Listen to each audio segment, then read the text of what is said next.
تو یہ جو مہینہ شروع ہو چکا ہے، ایک تو یہ حج ہے، تو یہ حج کا دن ہے جس کو یوم عرفہ ہم کہتے ہیں۔ اس کی 8 تاریخ یوم ترویہ ہے، یعنی اس ذی الحجہ کا چاند نظر آ گیا، اور چاند نظر آ کر ٹھیک 8 تاریخ جب ہوتی ہے تو اس 8 تاریخ کو حاجی مینا میں پہنچتے ہیں، اور یہ وہ مبارک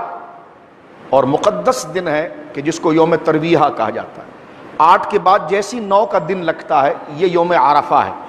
جس کو حج کا دن کہا جاتا ہے۔ اور پھر اس 9 تاریخ کی جو شام ہے،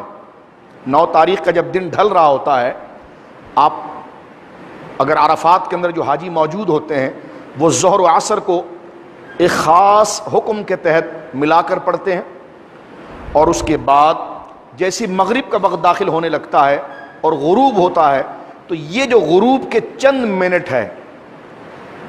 اسلامی عبادات میں اتنا اجر کسی چیز میں نہیں ہے جو ان چند منٹوں کے اندر موجود ہے۔ یعنی اگر میں یہ بات کہوں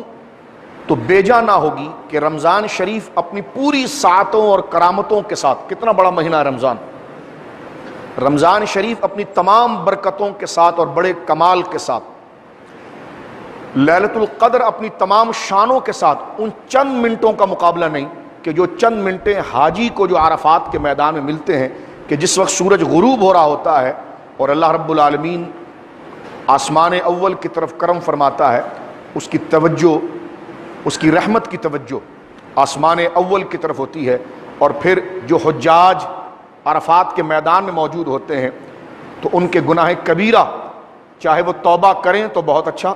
اگر توبہ نہ بھی کر سکے تو اللہ رب العالمین صرف اس میدان میں اس وقت میں حاضر ہونے کے صدقے ان کے سارے کبیرہ گناہوں کو معاف کرتا ہے۔ اب حاجی چاہے 120 سال کا ہو یا 15 سال کا ہو، اس کا مکمل نصاب ایسے ختم ہوتا ہے جیسے وہ اپنی ماں کے پیٹ سے پیدا ہو۔ لیکن اس کے لیے حضور نے شرط لگائی کہ اس نے گالی نہ دی ہو، اس نے بے حیائی کی بات نہ کی ہو، اس نے بیجا غصہ نہ کیا ہو۔ جس نے ان 3 باتوں سے اپنے آپ کو روکے رکھا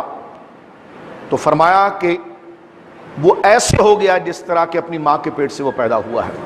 یعنی پچھلا سارا حساب۔ تو یہ 9 تاریخ یہ بڑی کرامت اور عزت والی، اللہ رب العالمین ہمیں حج بیت اللہ کی سعادت عطا فرمائے۔